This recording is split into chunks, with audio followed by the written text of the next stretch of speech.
I picked Ruggs. Yeah, he was ass. Yeah, That game was such an absolute killer. Did he have a 49-yard touchdown? No. Oh, no. That was the week before. That game was so tilting because I came out of the early slate. Like I've been having a rough go on a lot of these DFS tournament slates this year, and I came out of the early slate. I was like, this is the week. Like I was super overweight on Terry McLaurin, and he went nuts. So that was awesome. I was super overweight on AJ Brown, and he had a great game, and that went awesome. And I didn't play much Mahomes. I didn't play much Tannehill. I was kind of fading that game. I played a lot of the Falcons-Miami game. I was like, all right, everything's going pretty much perfectly according to plan. And then Cooper Kupp happened. And I had Kupp in a few lineups. Like I wasn't fading him, but I just didn't have him like the lineups that had McLaurin. Like how are you going to, afford all that, right? Anyway, he broke the slate. I played a lot of Henderson. He was like the one chalk piece I was swallowing. And the worst part was I played so much frickin' Miles Sanders. And he got off to such a good start. They were giving him the ball. He had like 3.7 points in 5 minutes, and then he sprained his freaking ankle. And I'm just watching these lineups with like 180 points with Miles fucking Sanders in them. I'm like, oh man. He's on pace for 34 touches. That was just insane, depressing. by the way. Just depressing. All right, you guys ready to kick the show off? Let's fucking go live, bitches. We're Fuck live. It, let's do it We're live. fuckers. Fuck it, let's do it live. Are we already live? Yeah, we're Are we already live. Are we really?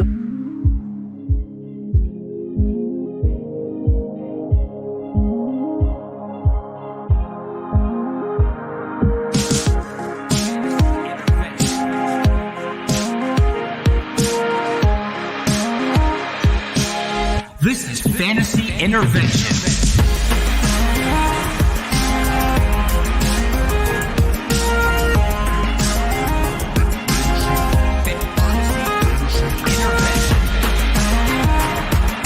Now here to intervene with your fantasy life, Shane Manila, Jakob Sanderson, and Chase Vernon.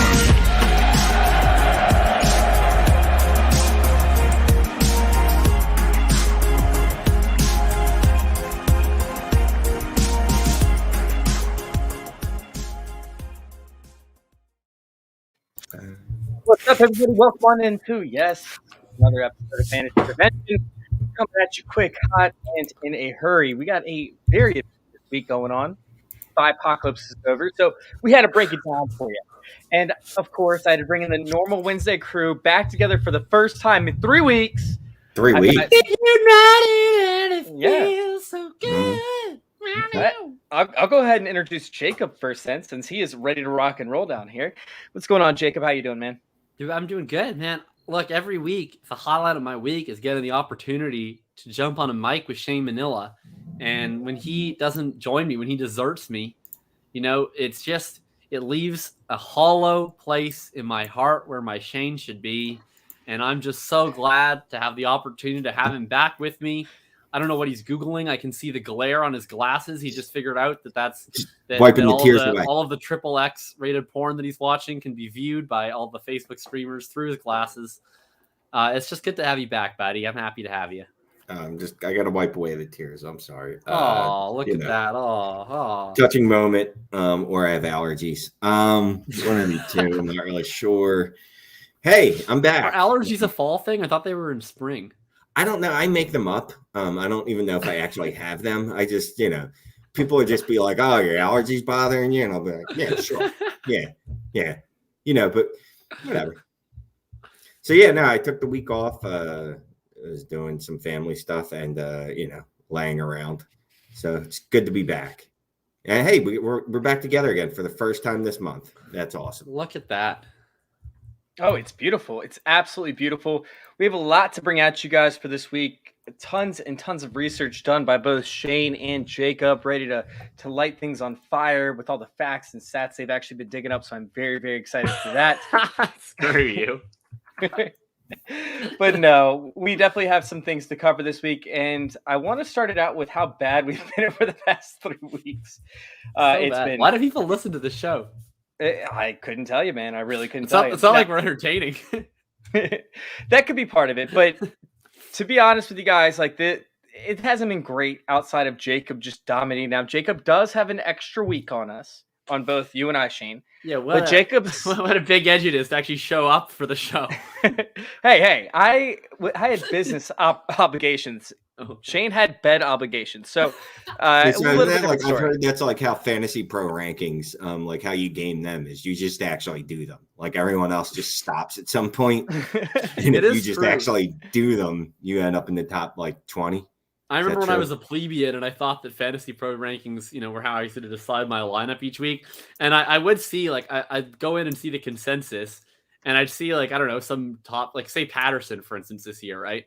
And it'd be like week 9, and it'd be like highest rank, like RB11, lowest rank, RB52. I'm like, who's ranking Patterson as RB52 with week 9? And like you'd look it up and you'd see some dude is like, oh man, this guy hasn't updated things in 2 months. Like, Yeah, dude. I did fantasy pro rankings 1 year, and it lasted all of 2 weeks. I was like, no, I can't do this. I don't have fucking time for this. Nope.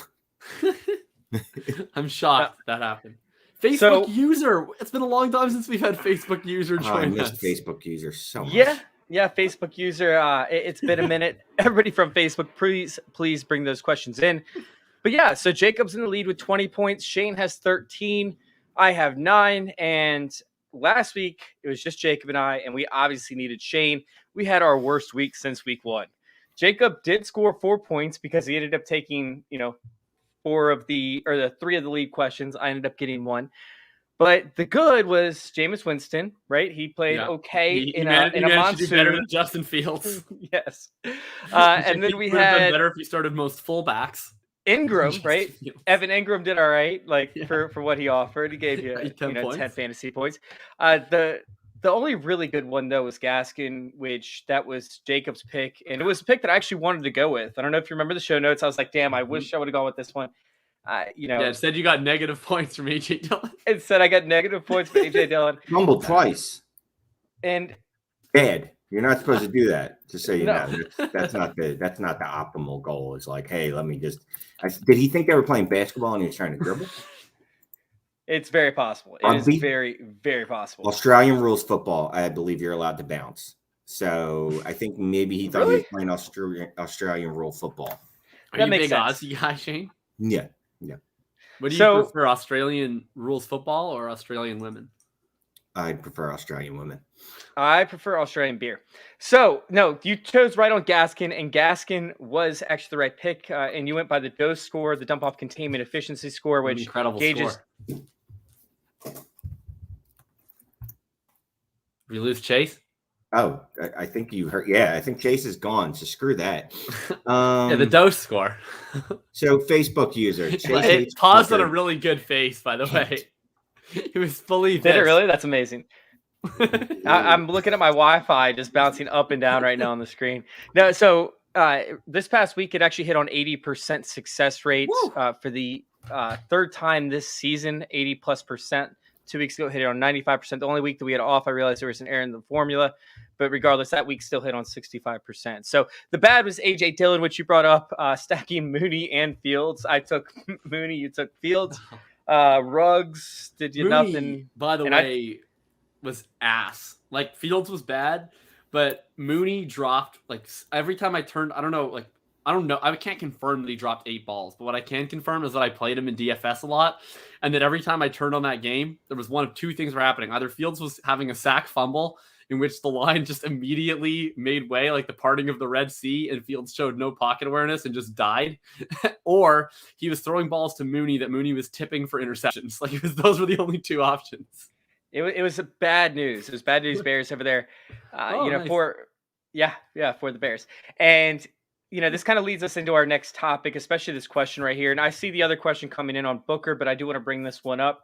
Are we feeling confident with Chubb moving forward and carrying the load? Because one of the biggest drops of the week was a combination of Dearness Johnson and Demetric Felton. So when that comes to waiver wire or post waiver wire pickups, right, guys that you might want to add on that got dropped, is Chubb going to end up assuming 80% of the workload, 90% of the workload moving forward? Or do we think that Demetric Felton can involved in the passing game, or that Dearness Johnson could end up taking some of the work away as Chubb comes back from injury? I actually think we see Dearness Johnson basically in the Kareem Hunt light role. I don't like it. I don't like it one bit. Jacob. I don't like anything I saw, but Dearness Johnson was an absolute beast last week. And he's at least given himself, I think, one game where they go, all right, well, let's try him out in this Kareem Hunt role. And maybe it wasn't, let's see if it wasn't just that he was playing against a team that's clearly giving up on the season and trying to get their head coach fired tonight. I'm more than confident in Chubb. I mean, Chubb is an absolute monster. Even when Hunt's there, he's a running back one. Without Hunt there, he could be the running back one. Yeah, I don't think we're going to see quite as much of Dearness as Shane says. I remember last year when Hunt was dealing with an injury and Chubb got hurt and he didn't get as much volume. But I mean, Dearness cut up the Cowboys for like 8 yards a carry. And the next week, Hunt was fully healthy. We barely saw him other than mop-up duty. I think Chubb is going to get quite a big load in his Chubb this week. I think Dearness comes in a little bit for sure. I'm sure he spells him. They probably don't want Chubb to be out there 100% of the snaps, especially coming off injury. But I do think that we're going to see more Chubb in the passing game, certainly, than we saw. I mean, even Dearness Johnson, it's not like he was out there, where the focal point of his game was playing those third down snaps. That they even worked in a little bit of Felton. And Dearness is certainly capable in the pass game, but I don't think that he's markedly better than Chubb in that respect to the degree that Hunt is. So I think that's a big thing. And I think also you're not going to see Chubb get infuriatingly subbed off at the goal line anymore, where Hunt is actually gets about half the goal line snaps. So I don't know if Chubb necessarily comes in and he gets, a Barkley, McCaffrey level workload, but he's going to get enough and he's going to get, I think, all the high value touches, and you're going to be very, very happy starting him. So Booker might actually be a post waiver wire drop if Saquon Barkley ends up being healthy this week. So let's talk about him real quick. I mean, is Booker somebody that we still want to roster? Is he somebody that we want to play this week if Barkley is a no-go? Or I should say, if he is a go, do we still want to actually roster him? And if he's a no-go, do we actually want to roll him out this week? I mean, if Barkley's a no-go, then Booker's just like any handcuff, except not as good as the best ones, right? So I think, like, if Barkley's a go and you have the roster spot, sure, maybe Barkley gets hurt again, but not ever playing him with Barkley active. If Barkley does not go, then yeah, you can definitely start Devontae Booker. I mean, they're playing the Chiefs. The Chiefs, I mean, they played actually remarkably well against Derrick Henry last week, but normally they're quite bad against the run. We've seen that happen with Henry before. I mean, the Chiefs run kind of a scheme that frankly invites you to run on them. And when you get a player like Henry and a team like the Titans, they really change that scheme around and they just stack the box on you. I don't think that they fear Devontae Booker the way that they fear Derrick Henry, for good reason. The nice thing with Booker is he's getting a lot of checkdowns. I mean, the Giants are probably going to get absolutely obliterated by the Chiefs on Monday. And I could see easily Booker getting 5-6 catches in the second half as they trail. So I think Booker's totally a start if Barkley's out. And if Barkley's back, then I don't see really a big reason to roster him unless you have the bench space for it. The Chiefs. Jacob's spot on with the negative game script for the Giants that we expect. Booker should feast. And it's a little known fact, Devontae Booker's nickname is actually Little King Henry. I don't know if you guys knew that. Is it? Yeah. Is it really? Little King Henry. All right. Well, the Chiefs actually allow, what is this? A little bit over 5 receptions per game to the pass catching running backs, 49 yards to them as well. They're not allowing any touchdowns, I don't believe, or if they are, let's see, it's only one on the season. Yeah, it's only one on the season. Their dump off containment efficiency score is 25th at 11.3. So that's obviously, not great. As for Devontae Booker, I mean, he's not the best pass catching running back, but he could suffice in a negative game script. So I do like that take. All right, let's hop on to some of these other quick. What do you guys think about the Mark Ingram trade? We're not going to talk about the Mark Ingram trade. I mean, Chase and I talked a lot of shit about Philip Lindsay last week. Are we going to come to rue the day? Are we going to come to rue the day that we made fun of Philip Lindsay? So I'll go out on a limb. I'll say this, right? Philip Lindsay will play more snaps than he did last week because he played on 7% of the snaps. Yeah. And that is literally all I'm willing to venture. My dream would be that they let David Johnson have all of the touches, but they probably won't because they keep giving touches to Rex Burkhead for reasons I'm fully unaware of. Chase and I talked through Philip Lindsay's advanced metrics last week and why he is performing just abominably and just frankly not living up to the job of NFL football player because he's in really 2021.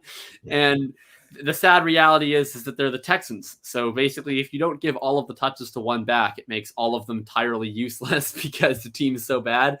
And I don't know why they don't realize that David Johnson, as mediocre as he is quite clearly their best back, but they don't. So probably useless. It certainly doesn't affect Kamara. I mean, if Ingram wants to run up the gut 6 times for 12 yards and keep Kamara healthy, that's fine by me. I kind of hope we do see a David Johnson 30 opportunity, 70-yard game. I love it. Oh. See, I love it.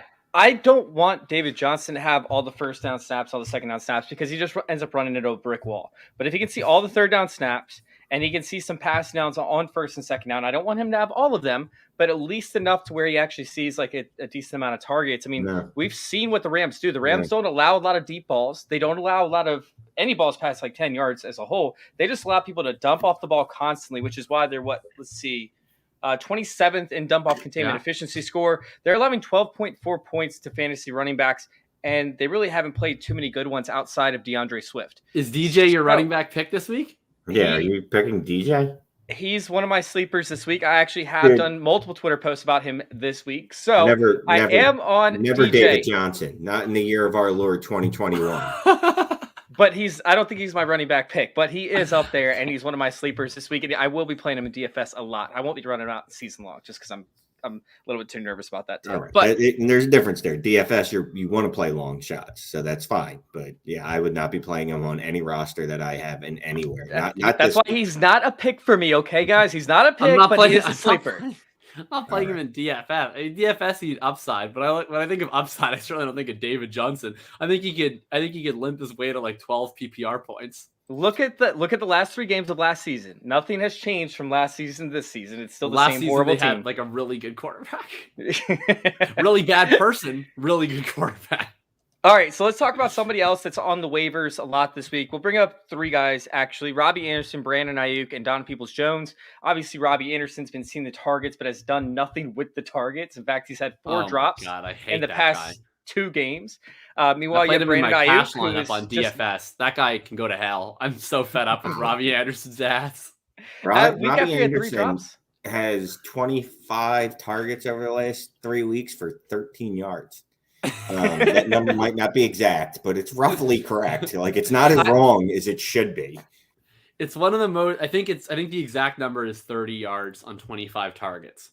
Yeah. So he's averaging 1.16 yards per target, which is just remarkable. It would be more efficient to hand the ball off to Rashad Penny. All right, over the past. Is that ever the correct answer? Yeah, he had 6 for 9. That's 1.5 yards. Then technically, yes, you are correct. I have the past 4 weeks, so it's 38 targets over the past 4 weeks, 13 catches, 101 yards, and a touchdown for all those opportunities combined. 38 targets, and he's literally done nothing with them. 13 catches. So he's not a good receiver, and it's not all on Sam Darnold because he's had 4 drops in the past 2 games, which is the most for any wide receiver. It's an undersell. It's being generous. He's had more. Yeah, he really has. I'm sure they're not all credited. But no, it's not a good situation over there. So, all right, we got Robbie Anderson. We have Brandon Ayuk, who's not good at football. We have DPJ, and we'll throw Amon-Ra St. Brown in there too. Which player are you most willing to pick up off the waivers, if any, out of these 4 options to add onto your football team for the back end of your rosters? Well, I can never pick up DPJ again because of last week. Oh, God, he screwed me so hard. I had him start it in several leagues and was looking forward to it. And then apparently he decided he wasn't going to play a minute before the game. Unacceptable. We just talked about Robbie Anderson. Is he Robbie until he starts performing again? Yeah, I mean, Brandon Ayuk. Kyle Shanahan hates him. So by process of elimination and only that, Amon-Ra St. Brown. Also, it might be his turn on the hamster wheel to be the leading target getter for Detroit, since apparently it rotates every 3 weeks. The issue with Amon-Ra St. Brown is that he ran 30 routes last week. Do you know how many targets he got on those 30 routes? Was it 1, 2? 0. He got 0 targets on 30 routes. He led the team in routes run, and he got 0 targets. He was fully Chris Hoganing around. He was doing a Chris Hogan retirement tribute. He was just running around, and he's a slot wide receiver, which is even more embarrassing. Like if you're a flanker wide receiver, okay, maybe you're running like 39 routes and your quarterback's Goff, so he doesn't throw to you. No, like he was just bad. He was just running like digs and slants and drags and just being covered because he's just not very good, I think. So I would feel very comfortable, honestly, dropping any of these guys. Like I think if I had to pick one, I'd probably still hold on to Ayuk just because he's shown the most. But I mean, he doesn't look like the same player that he looked like last year. I went and watched a lot of his routes, and he's tipping routes, and he's getting jammed, and he's quitting on scramble drills. I don't know. I assume it's something mental is going on, but I don't think any of these players are winning any weeks. And frankly, I'd rather just roster backup running backs and hope that the guy in front of them gets hurt than roster these bums. So in other words, we're not trying to go out and picking up any of these guys if they did get dropped in our league.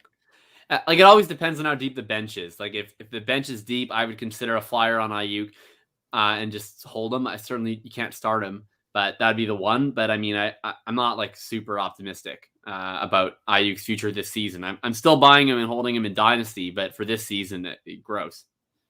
So I will mention real quick that we do have a game topic coming up here pretty shortly. So we are going to hop onto that in a little bit, but I'm not going to answer that question just yet. Cordell Patterson will probably come up in conversation as well, but I do want to bring this up as well. Andrew says, is there a conversation we had that Ayuk is exceedingly a rare wide receiver handcuff? So in other words, like he's saying that wide receiver handcuffs shouldn't be a thing. No, it's not. But is he a handcuff possibly because of what happened last season? No, this is the worst. This narrative actually drives me literally insane. So sorry, Andrew. Look, okay. First of all, that was not the catalyst for his production last year. Like even if you look at his production with Debo on the field, particularly when it was just him and Debo and no Kittle, like it's been the last 2 weeks, everybody on the field, like he still had games. He had a game of 115 yards with everybody healthy. He had a game of 90 yards and a touchdown with Debo healthy. Like he was good. If you just look at how he was grading out, I mean, he had a PFF grade over 80 last year. His PFF grade has been under 60 this year. So this cuts both ways. It's not like this isn't me saying like the process was perfect last year and he's actually elite. Like last year he was legitimately an elite wide receiver, and this year he's legitimately a scrub. Like those two things are the same. And going forward, I don't know which one he's going to be. Like I know he has a talent in there somewhere. I've seen it. I think it'll come back one day. I don't know if it's going to be this year. But no, I don't think he's the handcuff wide receiver. He doesn't even play the same position as Debo. He plays X, which Sherfield takes his reps. Debo is playing flanker with Jawan Jennings subbing in for him, and Sanu is the slot guy. Do I think he would be better if Debo was out? Probably, because he'd get some of those design runs, essentially, and screens that go to Debo, and that might help his floor a little bit. But do I think he would be what he was last year, earning like 12, 14, 10 targets every single week? Absolutely not, because last year's playing really well, and this year's playing like complete shit. So I think he would probably still play like complete shit if Debo got injured and he didn't improve his play. I think it's significantly more likely that he just starts playing better and produces alongside Debo than that he would magically become a good fantasy asset playing the way he is now without Debo. I don't think that's the case at all. I just think he's playing like total ass. No, I agree. Like I'm not a Debo guy. I've never been a Debo guy. Even last year, I didn't think he was great. Although the stats showed differently, or the grades showed differently. I think that he got a ton of targets close to the line of scrimmage, which kind of boosted his overall score. But I'm feeling the same sort of way. So we do have questions that are coming up in the chat. But real quick, let's go ahead and actually let's answer a couple of these questions because I just realized I didn't finish that. Let's go ahead and hop on to Cordell Patterson for Hollywood Titan over there. What are our thoughts on Cordell Patterson? Is he somebody that we need to move off of right now? Is he somebody that we should hold on to? Like, if there is a blockbuster S type offer out there where maybe you could get a top 15 running back who you might actually really believe in versus Cordell Patterson, who's not been a gadget player, but he hasn't been a typical running back. So here's the thing, though. So he right out of the bye, the Falcons decided, okay, well, guess who our primary running back is now? It's going to be Cordell Patterson. So while his efficiency is going to drop because it has to, I mean, by law, People said that about Kamara back in the day. No, I'm pretty sure gravity dictates that. Hey, they both went to the University of Tennessee. Go Vols! There you go. They were on the same team, Kamara and Patterson. What he's going to lose in efficiency, he's picking up in volume and snaps. I see no reason to move off of him. Now, obviously, again, it's what are your options? Is someone offering you James Robinson for him? Okay. Is someone offering you Miles Sanders for him in redraft? No, we're not going to talk about Miles Sanders. Yeah, I mean, it depends on what your options are, but I'm not moving off of Cordell Patterson. Yeah, I agree. I think like in Dynasty, I still think he's probably a sell. And you can definitely try to do the old Cordell plus a second for a first type of maneuver if you can finagle something like that. But in redraft, like, I mean, it shouldn't totally shock us that for 5 weeks he was just significantly better than Mike Davis, and then they took a bye, and they were like, "Wait, what if we play the guy who's better?" It seems like a pretty good plan actually to me, and I mean that's why most of us were fading Mike Davis in the first place, because he's not very good, and he was very at risk of losing his job because he's not very good. I didn't know that it would be Patterson that would take it, but he seems to be, and. I mean, it's like you watch these games, and every time that they hand it off to Davis, they're basically just submitting it down to the opponent. Like they're engaging in some form of trade. It's like, okay, if you give us 2 yards, we'll move to second down, and they may as well just do that, because if you hand the ball off to Mike Davis, it's the same thing you're accomplishing. You're just risking people getting hurt. It's a pointless endeavor. No, I agree with you guys. It's definitely something that you don't want to end up supporting behind and then losing out on the value that you can get. But at the same time, unless I have a blockbuster type trade, I'm not moving him. I want to make sure that I hang on to that. So let's go on to Julio Jones real quick, because Julio Jones. Lopez Jones. Wait, what? That's his actual name. Contoris Lopez Jones. I didn't know that. All right. So Julio Jones, you just taught me something, Jacob. Go on. So Julio Jones last week, came back from injury in a game where they didn't need to pass. He ran, I believe it was like 18 routes compared to AJ Brown's 25-ish. I think he tied for second place on the team for routes run. Yeah. I'm looking at Julio Jones as, up against the Colts. And sorry, Jacob, to say this, but I mean, this is a game that Julio Jones could absolutely smash. And he's just been injured previously. Like, he is now coming back from injury. He's getting healthier. I know he got like 4 targets, 2 receptions, something along those lines. I'm looking at Julio Jones is a smash play for this week. Somebody that I want at least in a flex, if not in my wide receiver position. So how do you all feel about this? We'll start out with Shane on this one. I don't appreciate when I'm on mute and you make me hurry up and find which screen this is on. I didn't know that. Several tabs open. I feel like I'm going to keep repeating myself. What are your other options? I mean, I'm not cutting him. I have no problem benching him depending on my options, Is Barkley playing? Oh, you hang on, Facebook user. Like you said, Chase, this is a game I could see him doing well in, right? I can talk myself into that. He hasn't. In redraft, I don't like to work off of, this could happen. I like hanging on guys that are a little more, I don't know, trustworthy, have shown me more in the last few weeks. Like, I don't know if my choices are Michael Pittman or Julio Jones. I'll go Michael Pittman. Give me another option. Like, there you go. Would you play Julio over Woods, Godwin, or Thielen? Woods, actually. I would. Thank over you. Woods. I'll play him over Woods because after Woods had that one game where Sean McVay made him happy, he put him back in the closet and stopped throwing the ball to him for reasons, again, not exactly sure. I'd play racism. You say it. You can say it. I mean, Sean McVay's a racist.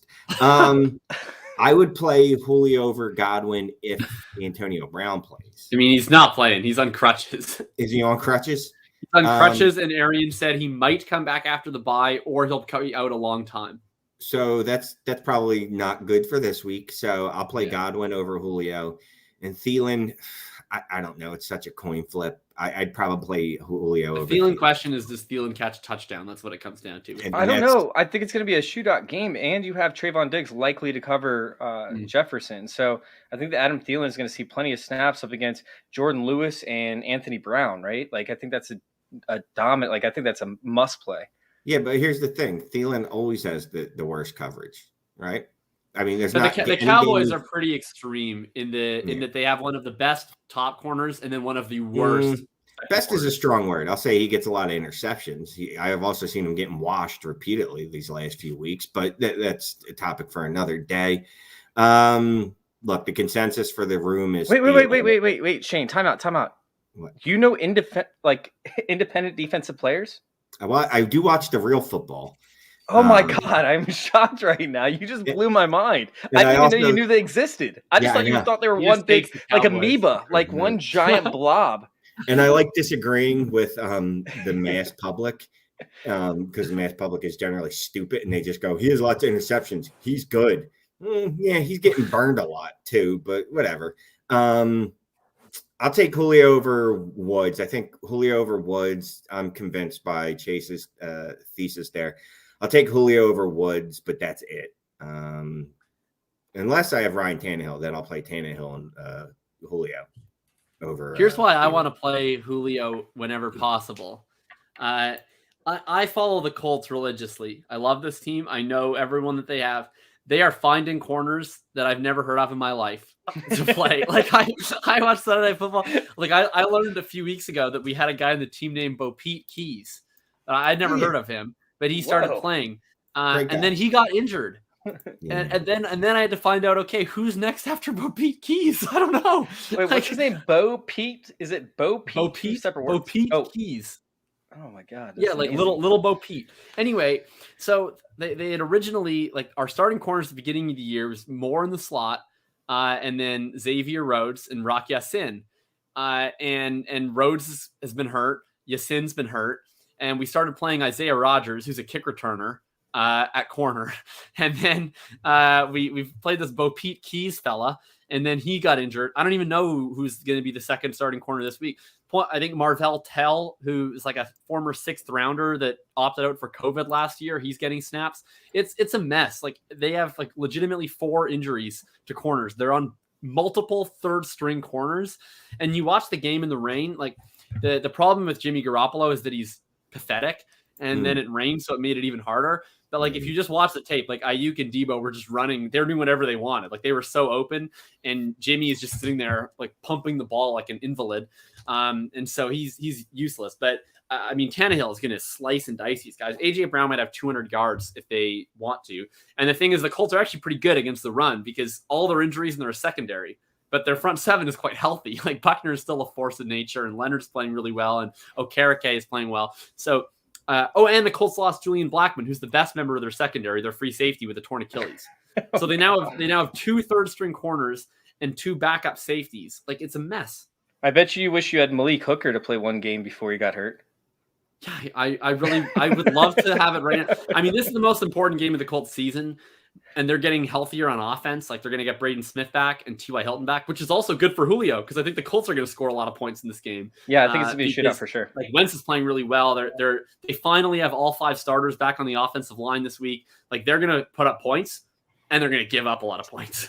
That'll definitely be a featured team for my piece this week. I'm excited for this DFS matchup. Yeah. All right, so let's go ahead and let's move on to our first segment. I know that we have questions in the chat. We will be getting to some of the questions. I see one from Ben over there. Let's see. Got one from Facebook users all over the place. We will definitely get to those in a second. But first, let's hop on this first segment. Why are we getting so many Facebook users again? I'll tell you guys after the show. Oh, okay. So okay. Let's go I personally ahead. love our Facebook users. Thanks for joining us. Let's go ahead and let's go with the quarterback position. We're picking guys that are ranked outside the top 15 according to ESPN, and they have a chance to finish inside the top 10 or top 12. I'm sorry. So yeah, these are guys that we're looking to finish inside as a QB1 that might be ranked as a QB2 or outside. The running backs are running back 20, wide receivers running back 20 and beyond, and then tight ends are top or outside the top 15 again. So we'll start out with quarterback, and I'll go ahead and give mine. We have Jameis Winston up against Tampa Bay. I know Jameis didn't play great this past week. You know, he's taking sacks. He wasn't able to find open guys outside of Alvin Kamara. However, when we actually, look at the conditions that he was playing in, it was absolutely like horrendous conditions. I mean, nonstop rain, heavy balls, and Jameis Winston is one of the best getting his heavy balls downfield. They were obviously really weighted this past week, and I think that as we look forward to these balls being a little bit lighter, Jameis can be a little bit more accurate with where he throws them and who he hits with his balls. So I'm going to go with Jameis Winston up against Tampa Bay. I'm a little bit concerned that they're going to get some pressure on him and he might throw a couple interceptions. But I mean, he could obviously throw for 4 or 5 touchdowns this game up against the division rival Tampa Bay Buccaneers. That is a good one. Thank you. I mean, look, Jameis, it's a Jameis Winston revenge game. How did you not mention that it's a revenge game? Oh, and it's a revenge game. Sorry, I forgot to mention that. You're 100% correct. And it's a revenge game. Yeah, I was gonna start off with Jameis, but you took Jameis, so I'm gonna stay in the NFC South, and I'm gonna stay in the other NFC South matchup. Absolutely not Sam Darnold. Matt Ryan. Look, this is one of those anchoring effect situations where Matt Ryan played like total crap the first game of the season against the Eagles, who are total crap. Sorry, Shane. And I think then people just sort of wrote him off as totally dead, but like. Quietly, Matt Ryan's actually played really good since then. Specifically, the last couple of games, he's been really, really excellent. Kyle Pitts looks like Megatron out there. Yeah, he does. They got Calvin Ridley, who's seemingly is the only guy that Matt Ryan can't throw accurate balls to. But eventually, I think he's going to put his balls right on Calvin Ridley's chest. And I think Matt Ryan, yes, Carolina's defense is supposedly good. They've definitely regressed a little bit in recent weeks. I think part of that is just due to Sam Darnold continuously putting them on the field. And they just lose the will to live by playing with Sam Darnold. I expect the Atlanta Falcons to win this game at home. And, I mean, the Falcons, their running game right now is pretty non-existent. I mean, a lot of what Patterson's doing successfully is on these short passes. Mike Davis is totally washed. And I expect them to just come out and throw at Carolina and throw to Ridley, throw to Pitts. They got Russell Gage, who had one of the funnier touchdown catches I've ever seen. Did you guys see his touchdown catch last week? Where he fell into the end zone? So he was wide open, and Yeah. Matt Ryan put it right on him. But Gage didn't, so it crashed off his mask, and then it like deflected into his hands, and then he fell ass backward into the end zone. It was That the was funny as luckiest shit. catch That I've was ever amazing. seen. Anyway, I'm going to go with Matt Ryan. I think he's a pretty safe option. You want to know who your pick for week 1 was? It was Matt Ryan. It was Matt Ryan. Yeah. It was a good pick. It was a good pick. The rationale was sound. And except for that game, it would have been correct any other week because Eagles are bad. Finished his quarterback 30 that week. He was so bad. I'm going with Trevor Lawrence. Good one. It's an okay matchup. You know what I mean? Seattle's middle of the pack for fantasy points allowed to the quarterback. I just think that we've seen Trevor Lawrence improve over the past 4 weeks, whether that's because he's ignoring Urban Meyer or Urban Meyer is just hammered and someone else is, taking care of the team, whatever the case. I think we're seeing Lawrence fulfill the potential that we thought he'd had coming into the year. So I feel like we're about to get a Trevor Lawrence breakout week. All right, so we do have this question coming in the chat, which is going to start out a running back conversation. We're picking running backs outside the top 20 that could finish as the top 12. And my pick is Kenneth Gainwell this week. I think it's a massive week for Kenneth Gainwell. It always concerns me. Anytime you have running backs that are playing for the Eagles right now with a quarterback who does not know how to operate, the RPO properly, who will not give it to his running backs, who, all of a sudden we saw them start to give it to the running backs this past week, and it worked. And then Miles Sanders got hurt. I don't know who's going to be taking over the lead back He had role. to hand it off to Boston Scott in the freaking end zone and make sure that everybody, their Boston Scott fantasy points taken care of. Oh, man, that was miserable. I mean, I don't know if Jordan Howard's going to come in and take over for second downs, but I'm hoping that they want to see what they have in this rookie to see if he can actually take on a larger role throughout the season. I think that he is a must start this week. I don't care what the split's going to look like. I'm going to push all my chips onto the table and hope that he performs. I have him going over Khalil Herbert, I believe. I have him going over Chuba Hubbard, actually, which is really, really close for me, but I have him going over Chuba Hubbard. I want that upside if they do use Kenneth Gainwell, and I want him to crush my fantasy opponents single-handedly. He's my pick. Shane, our resident Eagles localist. Yeah, I can't disagree with most of what you just said. Like he played, obviously, it's because Sanders was hurt. He played his highest snap share of the year outside of week, I think, 1 last week. Boston Scott's definitely going to get some run. So don't expect Gainwell to go out there and get, 25 touches. One, because he'll die. We don't want him to die. That would be a shame. And also Boston Scott. Boston Scott, I know Jakob, I think it was Jakob making fun of him. I wasn't watching, making fun of the Boston Scott touchdown. One of the things Boston Scott is really good at, and I despise him for it as a Miles Sanders lover, is he is a good goal line runner because he is 4'2" and 220 pounds. So his BMI is 150%. Are you aware that BMI isn't a percentage? Yeah. That's how sick his BMI is. It's a percentage for him. So just expect that Boston Scott's going to steal some touches, but I do like Gainwell. The only thing that worries me about Gainwell is this should be one of the last weeks this year where the Eagles won't be in a negative game script. They should actually be winning this game, which means Boston Scott might be running out the clock at the end of this game. But again, depending on where your options are, I have legitimate fears that they're going to lose this game. Oh no, I do too, because they have a horrible coaching staff and their players hate their coach and a whole bunch of reasons. But look, they could win if they're going to win a game. Are they at home in this one, or are they in Detroit?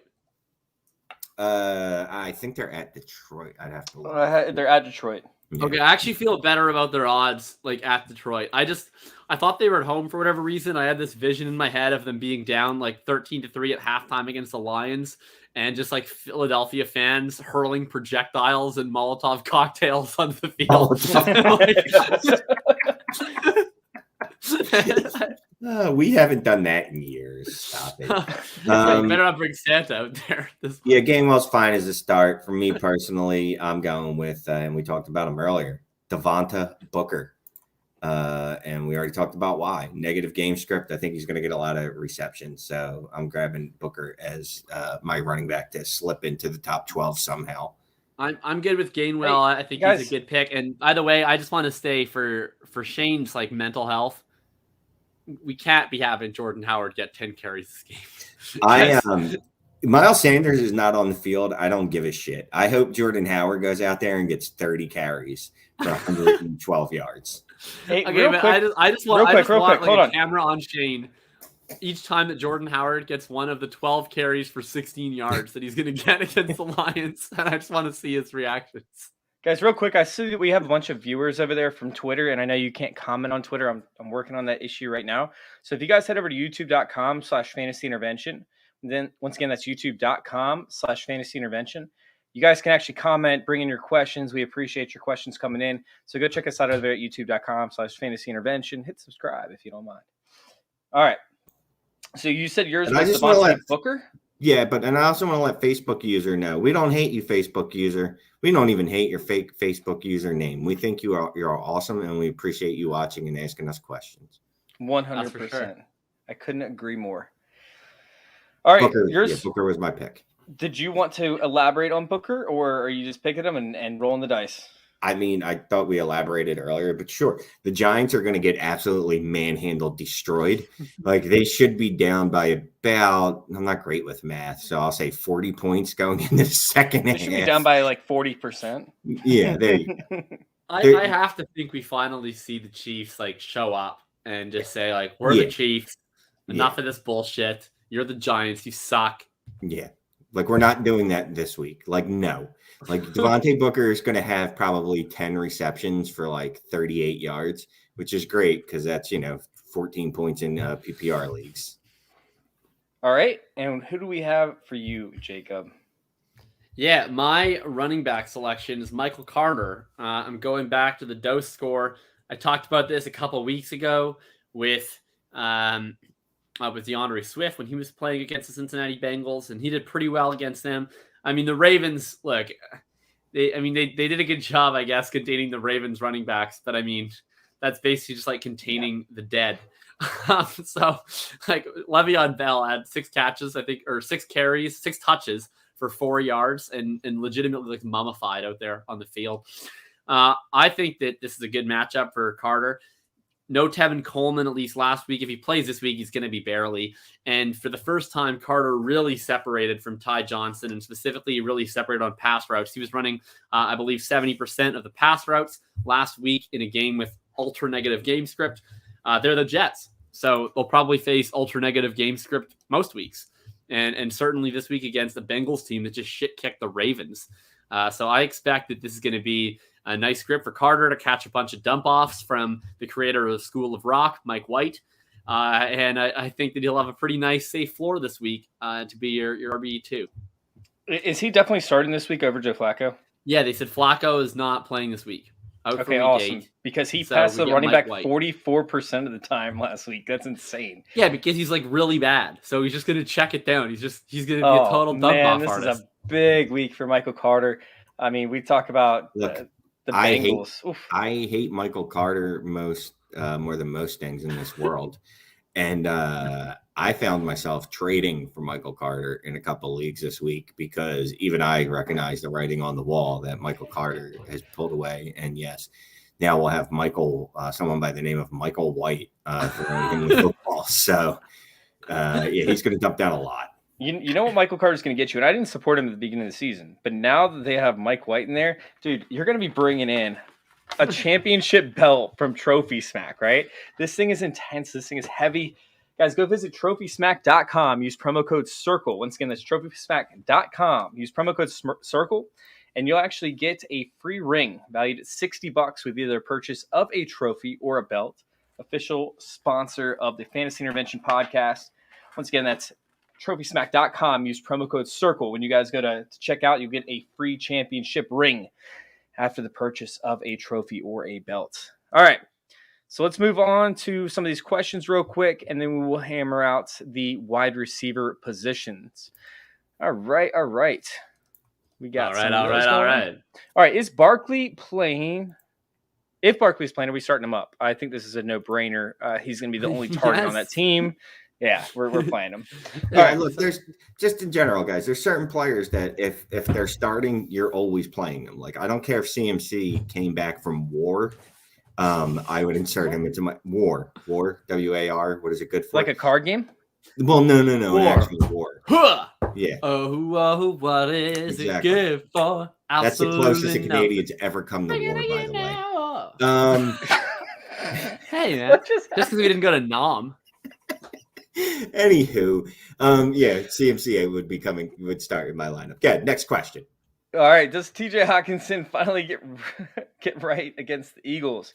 TJ Hawkinson hasn't been right health-wise, and I think it's been a major concern, while rolling him out there because I didn't see last week, but the previous 3 or 4 weeks since he ended up incurring the injury, he hasn't been running routes. He's actually been blocking a lot more often. And the routes or the plays that he has been playing, he's been playing inline as a tight end, not out wide or in the slot position as often. So he's not – I don't think he's right now in terms of his injuries. I need to make sure that he shakes it off. I need to make sure that he actually is good before I'm rolling him out over studs. But once again, we just talked about Saquon Barkley. You have to roll out TJ Hawkinson because at least he's not giving you duds in most weeks. I mean, he hasn't been great, but he hasn't been terrible either. He's not losing you fantasy weeks. Yeah, I mean, the problem is, if you took TJ Hawkinson, you probably spent a pretty early pick on him, and you probably didn't invest a lot in tight end too, because why would you? So, you're probably starting him. Anthony Lynn had some troubling comments last week prior to the game. He said that they needed to take work off the plate of the players who've been missing practice because those missed reps were showing up in games. And Hawkinson obviously is a member of the offense, has been missing a lot of practices with that injury.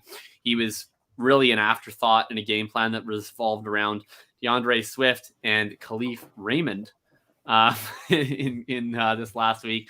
I mean, great game for Swift, but yeah, I'm not loving life from a TJ Hawkinson perspective recently. But again, you're probably starting him. I mean, I feel like the only tight end you could realistically have in redraft with Hawkinson that I would start over him would be Dalton Schultz. Real quick, Ben Patnick, hope I said that right, said that you can knock somebody out with one of these. I'm not kidding you guys. This thing is heavy as hell. If you guys haven't had a chance to check it out, Shane, did you get to see it? Have you ever held one of these things? These things are massive. They were at the expo, right? Yeah, they were at the expo. They were like the super heavy belts at the expo that all the Yeah. championship people had. These Yeah. things are heavy as fuck. I and actually they're did knock someone out as well and then robbed them. But I didn't want to get into that. Thank you for making me self-incriminate myself. awesome. Did you take the belt as well? No, I let them keep the belt. That's just, Okay. They took their wallet though. So. Oh, okay, that makes sense. That would be kind of dick to take their championship belt. Yeah, no. All right. Let's see. We have, if you're drafting today for the rest of the season, draft Gallup or Chenault. Ooh, that's a good question. This is a good one. I like this one. Gallup. I don't know why I just said it like Christopher Walken, but Gallup. Michael Gallup. I'll take Gallup. Chenault. We thought his role was going to expand when DJ Chark went out. We were wrong because, well, Urban Meyer. He's not getting targeted enough, and he's using him as a deep threat just once in a while. Here you go. So he got 10 targets in London. He just dropped 3 of them. Well, okay, so that's not bad. I mean, you only dropped 3 passes out of 10. I don't know. There's a lot of inconsistency with Chenault. I'll go with Gallup. I'm also a Gallup guy, so I like that Dallas offense still throwing the ball 36 times a game. I think there's still enough meat on the bone for Gallup to make some noise. I'd have to take Michael Gallup in my lineup. Oh, that's so bad. Oh my God. I don't know. I mean, Shane, if you're going to say the choice between Laviska Shenault and Michael Gallup, I have to take Gallup. I mean, they're playing in the Cowboys offense. I got a fever. And the only thing that'll solve it is more of that cowbell. Anyway, sorry. I can do the Christopher Walken thing all night. Gallup. I have to mark that down just in case I have some time to clip that. Oh my God, I'm gonna go Chenault in this one. I think that I still believe in Chenault and the volume that he's taking Laviska Shenault. I'm going Chenault over Gallup. There's so many weapons on Dallas. I just don't know when he's going to perform, and I think it's going to be very difficult to tell when he's going to be able to perform. And it's like, when do you feel good? I know the feeling about not knowing if you're going to perform. Oh my God, Jacob. All right, let's move on. Let's move on to the next section. We have our wide receivers. Is that not a read for our sponsors? We're not sponsored by Viagra. Why not? Zialis. What's the? All right, so I'm picking Pittman up against the Titans this week. That's a good one. We talked about how it could actually be a shootout. I think that Pittman's going to perform at a very high level. I mean, that secondary over there is terrible. And if Pittman sees snaps up against Janoris Jenkins, it's going to be game over. Like, it's going to be literally like, all you got to do is throw it like, I don't know. Is his legal name not Jackrabbit now? Oh, it's Jackrabbit. They introduce him as Jackrabbit now in the promos. So, yeah, all they got to do is throw it about, I don't know, like 6'3" high in the air, and he won't be able to get to it. This is something that Janoris has struggled with his entire career, is guarding bigger receivers, and Michael Pittman is just that. He should be able to work his double moves, work inside, body him out, just literally take the ball like a grown man does up against Janoris Jenkins. So, I fell in love. I fell in love with Michael Pittman on Sunday night. You didn't. No, you didn't, because you've been hating on Pittman forever. Yes, I was not a big Pittman fan in college at all. And then the Colts took him, so I was like, all right, I can talk myself into this a little bit. And I had a couple. You hated him the whole entire offseason. Anyway, and I thought he was pretty much butt in his rookie year. So I was not a fan this offseason. That being said, do I have 12% exposure in best ball? Yes, I do. Because he was falling into the 9th round, 10th round, even after the Wentz injury. And I was like, wait, not having Carson Wentz is a problem for this guy? I don't really see the issue. Anyway, I had a lot of, Facebook user. If you want to know my drinking habits, get a name. Okay. How about that? Let's start with that. That's so messed up. Anyway, I don't tell anonymous Facebook users about my personal drinking habits. Anyhow, so I was a little bit skeptical of the Pittman for most of this season. And look, I watched it Sunday night.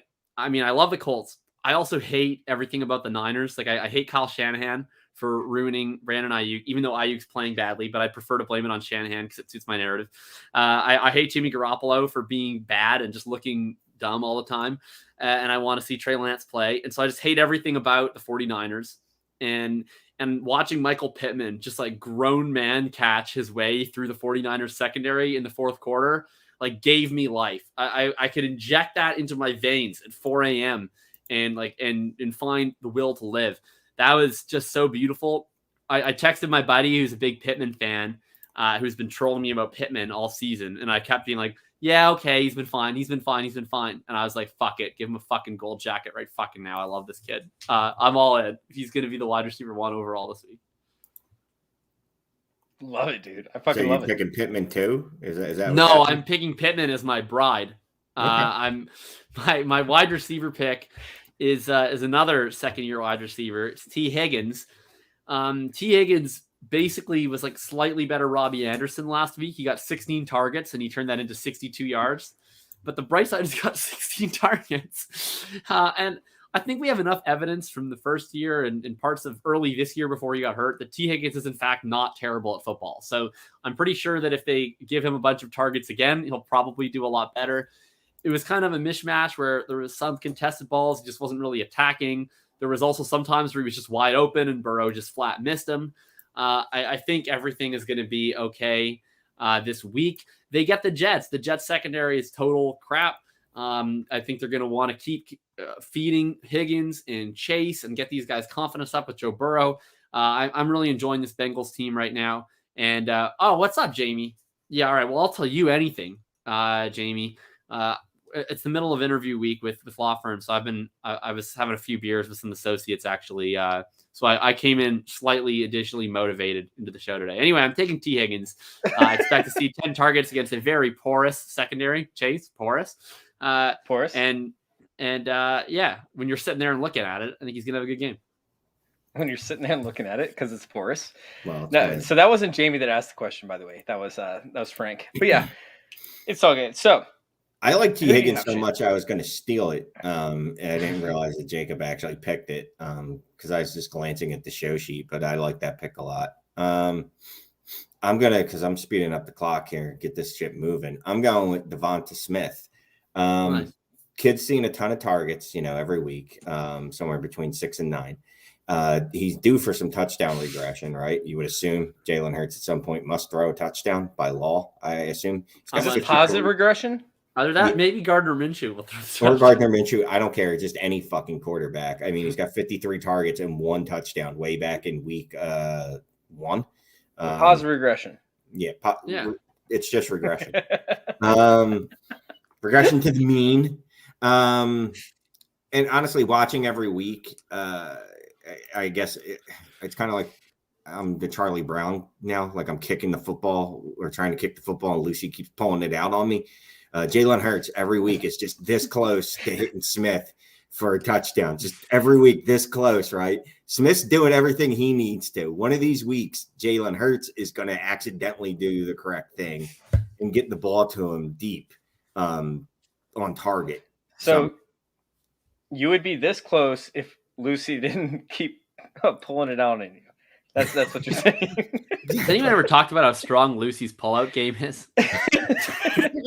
I will say she is it's impressive. I have never had that kind of ability. Even when I know that. Are you saying you failed to perform? No, I'm just saying No, I can't you just pull failed out to like pull that. out. Even He's never this knowing- close. Like, Yeah, fulfilled even the knowing that performance. Rite Aid is closed and we can't go get the plan B. I still am unable to pull out the way Lucy does. This is really one of our worst shows, you guys. No, this is great. I'm actually having a blast on this one. All right, so we have the tight end position next, and I'm going to go with CJ Uzma. He Is that how you hasn't been- pronounce it? Is it Uzma? Uzma. Uzma. I call him Wow. Uzi though. I just call him Uzi? Uzi. Yeah, Lil let him Uzi rapid Vert? fire on y'all's asses. Pop, pop, pop, pop. So no, it's CJ Uzma or Uzoma, however you want to say it. Uzi. And I think he's going to still underperforming this week. I mean, it's an easy matchup that the Bengals have up against tight end position and the Jets. It's a little bit more, I guess, convoluted than what you are led to believe because they've only faced like 2 good tight ends this week, this year, and yet they're still allowing fantasy points. I think that CJ has an excellent chance to end up getting you not just a touchdown, but volume as well as they try to focus their safeties towards Jamar Chase. towards the running game as well. If they feel like, Joe Mixon can end up running up against him, that's going to leave Uzomah open just like he was last week. And although he didn't see a ton of targets last week, he still converted them for touchdowns. Same thing could happen this week. But real quick, why the hell was Jamar Chase in single coverage on almost every single play up against the Ravens? Like, the Ravens only blitzed 32%. It's insane. Yeah, Marlon Humphrey's going to shut him down. Don't worry. Okay, at what point do you say he's not, and you actually put him in double coverage, like halftime, maybe? I got to be honest with you. I don't know. I'm an Eagles fan, and I watched the Eagles cover Tyreek Hill with a linebacker and then one-on-one with a safety. So, to me, anything is possible, Facebook user / maybe Jamie says Dallas Goedert can easily see. Look, if we got the chance to pick Dallas Goedert in this segment, yes, I promise you we would not be talking about CJ Uzomah, okay? That was Frank. We are far below Dallas Goedert with these bums that we're trying to pick from. That was Frank. Well, I'm going to jump in here and hopefully steal this one from Jacob, but I'm going to go with my man, Ricky Seals-Jones. Ricky Seals is playing on 100% of snaps. He's running routes on apparently 100% of Taylor, whatever his fucking name is, Heineke's. Do you think? Why did you see a tweet about that somewhere? Probably perhaps? Yours. Yeah, was it you? Yeah, I thought it was you. And I saw on the Sleeper app that he's playing 100% of the snaps. Like, that dude must not be able to block for shit because they're just like, nope, you just run. That's your whole job. So he's Logan Thomas, except he blocks less. And if I'm going to bet on, a tight end to creep into the top 12 outside the top 12, what matters at the tight end position more than anything is just raw volume because, the more chances they get to score a touchdown, better chance one of them is going to be in a top 12 scoring tight end. Is he actually ranked outside the top 12? 13. That's remarkable. Well, first of all, we're supposed to pick outside the top 15, so you're cheating, but it's fine. We'll let it go. I'm going to go with Mo Alley Cox. I'm going to have less. There's going to be less of analytical less routes for take sure. on this. It's like 10 routes a game. Exposition. I'm taking Mo Alley Cox because he keeps scoring touchdowns every week, even though he had 2 targets last week and 3 the week before, and he keeps screwing me because he's on my bench. So this week I'm going to fire him up, and Mo Alley Cox will jump in. First I think Mo Alley Cox has a better chance of performing than Ricky Seals-Jones, so I feel better. I think Seals-Jones is like such a nut play every week. I mean, he was the only player in the entire NFL to run every single route and play every single snap. Yeah. Do you know how insane that is? Like, they're like Devontae Adams. No, you got to check out for a play. AJ Brown, check out for a play. DK Metcalf. No, Ricky Seals-Jones, you stay. You run every single route. You play every single snap. It's remarkable. My guy, however, is Dan Arnold. Dan Arnold, since he has been traded to the Jaguars, he's really been a big part of that offense. And especially the last 2 weeks, he's seen a combined 13 targets and he's caught 8 balls. They're playing up against the Seattle Seahawks. We all know that their secondary isn't particularly great. Jamal Adams, the best in the league, is in fact bad at covering people. And I expect that Dan Arnold is going to have a fairly solid streamable week for you at the tight end position. Lock in those 3 catches for 50 yards and hopefully a touchdown for Mr. Arnold. All right, Jamie's on again. All right, so let's hop into these questions, and then we're going to end up calling this an episode. Rest of the season for Superflex Fields has been brutal. Bridgewater's been hurt, or Goff, who doesn't have wide receivers. So brutal, hurt, or bad? Oh, man. This is tough for me, guys. Hey, Jamie. Let's start out with, hey, Jamie, what's up, man? All right, well, I'm going Fields because Goff, Dan Campbell sounded like he was going to fucking beat Goff's ass after the last couple games. He's basically like, our quarterback sucks and he needs to not suck. But he said it in a friendlier coach way. He doesn't have any wide receivers. I don't want to hear that. I don't want to hear shit when you're targeting on purpose Khalif Raymond fucking 10 times a game when TJ Hawkinson's on the field. I don't care how many routes he ran. He should have fucking been targeted on every one of them. Bridgewater is literally about a quarter away from being benched because he is that awful. That hurt. Fields has not been good by any stretch of the imagination. Matt Nagy is an absolute shit show. Bill Lazor, whoever the fuck is calling the plays for that offense, should be absolutely just drawn out and quartered in the town square. And to the people that were arguing with me on Twitter this week that Matt Nagy's offense and Matt Nagy is a good coach, you're a fucking idiot. But I'll go with Fields. I have to believe at some point Nagy has to look at what he's doing and go, no, this isn't working, right? Like, this quarterback that I have is too talented for this. Like, we have to stop. We'll run some play action. Let's see what that happens when we run play action. Oh, wait, he's really good when we do play action. So let's do that. So I'm going to pretend that that's what's going to happen and go with Fields the rest of the season. But I need you to know I have absolutely no confidence in this call whatsoever.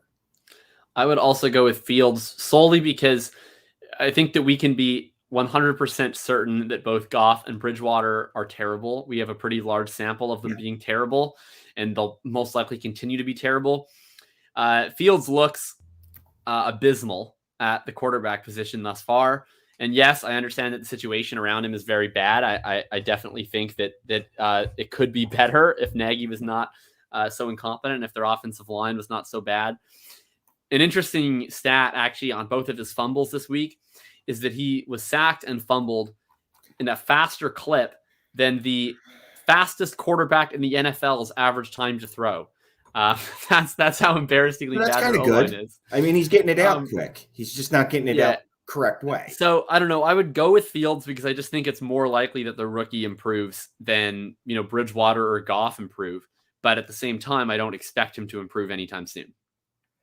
Yeah, I'll take Fields just because he plays the Seahawks once and he plays the Lions once. That's about the most analytical approach I could have. I mean, maybe Williams coming back, a wide receiver, helps Goff stretch the field. Maybe Hawkinson can get some targets again. Bridgewater, I think he's probably the safest play out of all of them. I mean, he's been hurt, but when he was actually healthy, he was giving you 15 to 17 points a game, which you cannot say for Fields and you cannot say for Goff. So maybe Bridgewater's actually the safest one there. Meanwhile, Fields is just gross.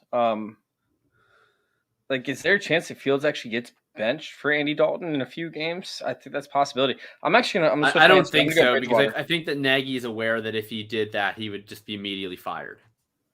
I don't know if he would. If he wins a couple games, like if he does it up against the Lions or the Ravens-Lions, and he wins both those games, he wouldn't get fired until December 12th when he plays the Packers because he's going to lose against the Cardinals and then the Packers. So he actually will elongate his life for an extra couple weeks before he gets fired 4 games before the season ends. Isn't at this point, isn't the only thing that could save Nagy's job demonstrating that he can develop their quarterback of the future? Doesn't that matter more than winning a couple of meaningless games in a lost season?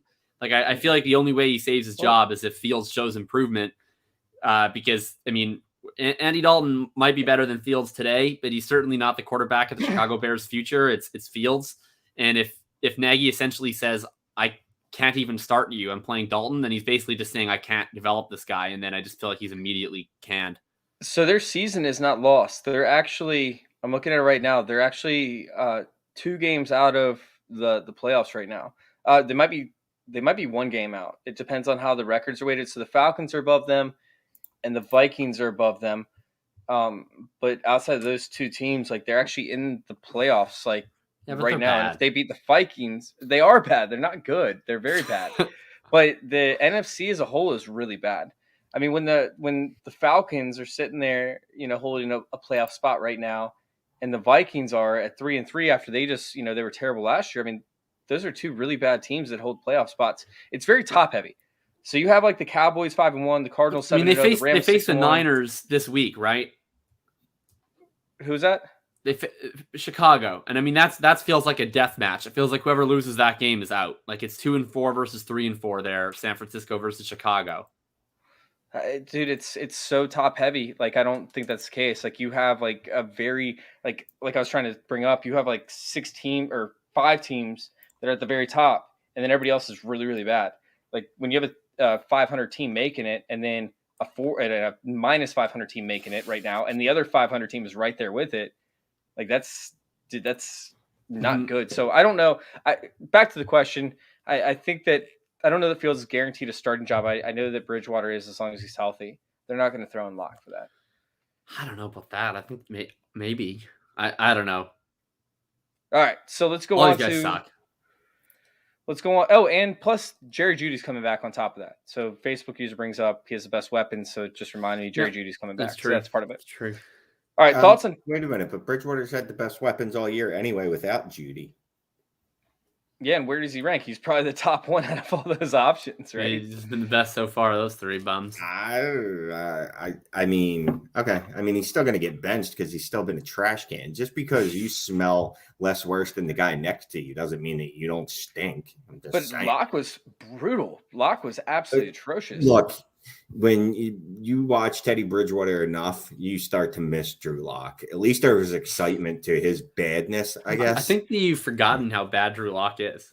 I know, but it was more exciting bad, where Teddy Bridgewater is just like this monotonous, boring bad. You know what I mean? I think that's what they want with this offense. I can't. What's Drew Lock going to do now? Is he going to throw in the triple coverage, 40 yards downfield? Yes, he is. Like, you know, I mean, the issue with Bridgewater is that Bridgewater only makes sense on a team with an elite defense. Like, we've seen Bridgewater function as an NFL quarterback when he was with, the Vikings at the peak of their defense, with the Saints when they had the Saints have had like a really underratedly good defense for years.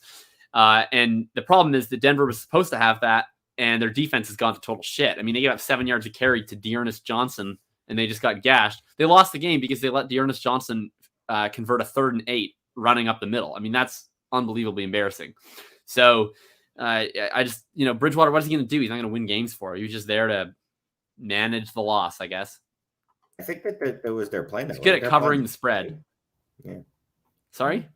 I thought their plan was to win this year, wasn't it? I think that was, but I don't think that Drew Lock and winning has ever been particularly correlated. It's a good thing they should have never, I'll just say this. It's a good thing they didn't trade for, who's that guy they could have traded for? Aaron Rodgers. Or, it's a good thing they didn't draft a quarterback that was on the clock, like maybe Justin Fields or Matt. I really wish they drafted Fields because, who I'd really like better would be Fields in Denver with that offense rather than the Great Depression that is the Chicago Bears. That was my preseason prediction. It was like, hey, Fields can be good, but he needs offensive line and he needs better staff. Good call by you, honestly. You were not drinking the Fields Kool-Aid, and you said that he'd be pretty gross this year, and I liked Fields. I just hated the landing spot. I hated it. All right, I'll tell you what, I was overly optimistic of him being able to overcome Matt Nagy. Sometimes you forget how detrimental a coach can truly be, because most coaches you figure at worst are just not going to make you better, right? You don't know that, but you forget that there's these coaches in the league like Matt Nagy and Nick Sirianni that are going to actively work against you, even though you're their star player. You don't foresee that. It's almost unfathomable to you because it doesn't make sense, but it happens. And you saw it, man. You saw Nagy is just that bad. When you're a Washington football team fan, okay, and you're a realist, like you're not just a fan that's like, oh, dude, we're going to win this year. You're actually a realist, and you break down what type of effects it has. Like, you understand that coaches have a negative correlation on quarterbacks, no matter how good they are. I mean, we watched Patrick Ramsey, who started out as a stud, completely just fall apart because they didn't have an offensive line. Jason Campbell, who went on later in his career to show off that he could actually play, but he missed the developmental cycle of the quarterback phase, which you need, when he played for Washington for 4 years. So it's brutal. Like, when you actually have a quarterback in front of you that can be good, but the coaching staff inhibits that. See, I'm just used to rooting for Peyton Manning and Andrew Luck my whole life. So my standards tend to be high. And up there, Shane's had Andy Reid, be his coach, and Chip Kelly wasn't terrible as a quarterback coach at the time. So, all right, let's go ahead and go on to this question. Let's get the hell out of here. We have Tanyan. Is he a smash play with no Adams? Smash play. And Lazard. I think he is a motherfucking smash play with no Devontae Adams and Alan Lazard. Can I tell you, between the two of them, that's 42% of the targets. Between the two of them. Now, mind you. Tap the sign, Shane. Tap the sign. What? Wait, what? Do you not follow Peter Howard on Twitter? Tap the sign, the vacated targets. Oh, yeah. Yeah. I know, and generally I agree with Peter on that premise. I was very confused. But when there's literally no one else to throw Useless. to, you know what I mean? Aaron Jones is going to see an uptick in targets, but I think Tanyan will too. And hey, Tanyan was because we like to use numbers that are advantageous to us, and I saw it on Roto World. He hit double digits NBC Sports in Edge. target NBC share Sports last year. Edge. His target share reached double digits. Now, mind you, it was only like 3 targets, and it worked out to 10%. But whatever, his target share. So remember, guys, when we're talking about things and you want them, when target share looks better than raw targets, use target share in your thesis, because then you can narrate the story however you want. All that said, I like Tanyan this week anyway, but yeah, with no Adams, no Lazard. But we don't. Is Adams actually out? Like, Yeah, so he's we were out. talking about Yeah, that he last night. didn't travel with them. He didn't Okay, travel cool. with them. All right, cool. But Lazard- MVS is on the plane. MVS is on the plane. That's good. No, I do like Tanyan. He actually has seen an uptick in target share the last few weeks. So I liked him anyway, to be honest with you. Well, all right. So vacant targets apply to players who are the direct replacement for that player, and if that player that's directly replacing them isn't that good, that's why vacated targets are a fake stat. But if if Robert Tanyan is the best receiver on that field, although he's a tight end, like I feel like he has to see those targets. Like, I mean, is Amari Rodgers better than Tanyan? Have you not ever listened? That's really not. That would be the opposite of vacated targets. I mean, the vacated targets kind of goes out the window if you get more routes. Like, vacated routes are a thing. If you're, if you're an 18% target share player, but you only play 50% of the routes, then you get 100% of the routes. Maybe you don't get an 18% target share, but you probably get more than 9. Like, the problem is Tanyan's already out there running routes. He just doesn't earn targets. So I don't know that that's necessarily going to change. Mm-hmm. I mean, he's a better play. Like, normally I would say don't start him under any circumstances. And I think this week he's just a very viable, streamable tight end. But smash play to me says like he's probably going to be top 5. And I don't think that that's the case. Yeah. One of the Facebook users is saying smells like a free Aaron Jones game. And yeah, I traded away Aaron Jones today in my home dynasty league. And it hurt me because I'm pretty sure he's going to have like 30 points tomorrow night. He should, yeah. And they actually do just line him up as a wide receiver sometimes. Like they're one of the few teams that do. And I expect to see a lot of Dillon in the backfield and Jones playing wide receiver. Unless Dillon continues to play football like it's Australian. Well, then they'll play Kylan Hill. Yeah. God. All right. So I guess we have one more quick question to squeeze in. We'll make this one quick. Hopkins injury, a big concern. He's expected to play. Only other wide receiver I could play is Jakob Myers. Could flex Booker. I don't like this week for Jakob Myers. I'm out on him. I'm on Hopkins. He's a stud. I'm playing him. Yeah, Hopkins is fine. Yeah, play Hopkins. Yeah, if my choices are Hopkins or freaking Myers, and no offense to Jacoby, seems like an excellent guy who just refuses to score touchdowns. I'm gonna go ahead and take DeAndre. Shane, you know how you said in the beginning of the show, you don't know if you have allergies. You just say that you do. And it's a made up thing. I'm pretty sure Jakob Myers is actually allergic to the end zone. Oh, no. I think that's a real thing. Yeah. I think there's actually a barrier that does not allow him to get in. There's some sort of force field for sure. Dude, AJ Brown could have had 4 touchdowns or so in the past 2 weeks, and he's allergic to the freaking end zone half the time. Not all the time, but half the time. He has a partial allergy. All right, let's let everybody know where to find you guys. Jacob, start us out, man. You can find me on Twitter, @FF_RTDB. You can find my written work on playerprofiler.com. I'll be back with the Pareto Principles this week for the Week 8 DFS preview. That'll be up probably either Friday afternoon or Saturday morning up on Player Profiler. And you can find me with the Full Tilt Dynasty podcast on Friday and No Free Squares on Saturday. That's all on the Full Tilt Network. Shane. Shane. Hi. I'm at Shane is the Worst, the Dynasty Trades HQ podcast, Mannequin Chill on YouTube. Going to be live streaming every Monday, I believe at 8:30. Oh, nice. Yeah, we're going to start doing that. I'm not going to say that we were forced to, but we were kind of forced to. I was also forced into doing Dynasty Trades in 5 every night, YouTube, which I'm actually enjoying. We're up to episode 17 now, and it's just what it sounds like. We talk about Dynasty Trades in 5 minutes-ish. Different player every night. hopefully there's a new batch of players going to start because we're going to run out of players soon, I think. Where else? DLF football, fantasy football for Dynasty, and then for redraft fantasy data, and then of course fantasy intervention every Wednesday. It's in my bio. I'm 1/3 of. Wow, look at that. Oh, go on. You added, we're bio official. It was in my bio months ago. Oh, okay. I thought you were announcing that because it was new. No, you guys go check me out over there at trophysmack.com. We're launching the brand new Smack Zone where we literally just talk shit and shit on y'all's takes half the time. The Smack Zone. You guys can go check us out over there at fantasyintervention.com, and make sure you go check out the dose score, fantasyintervention.com/ It's working. CE. Look, I was skeptical early on. I know. I've recently embraced the dose score these last few weeks, and it's having record success. It is. It's actually kind of cool because I know that I was kind of getting laughed at because I came up with this major statistic and nobody actually saw me, doing that because I didn't even know how to use Excel last year. So it's kind of cool being able to apply the stuff that I've learned and actually see success out of it. And it's not just partial success; it's tremendous success at very, very high levels. I legitimately, I draft like a lot of like hero running back teams where I have like one locked in RB and then I just have a bunch of dudes circulating RB2. And I legitimately, it's become a part of my Saturday night now. I go in and I check the dose score and I look through all my lineups and my highly questionable RB2s. And I usually decide that RB2 by who has the best dose score. So I got a lot of Myles Gaskin in my lineups this week, and we'll see who ends up next week. I haven't taken a look yet, but it legitimately has been used and it's legitimately been working in my lineup. So I can speak to firsthand experience. The dose score can help you win leagues. Appreciate that, man. Thank you guys for tuning in, and thank you all for letting us intervene with your fantasy football life. We're out.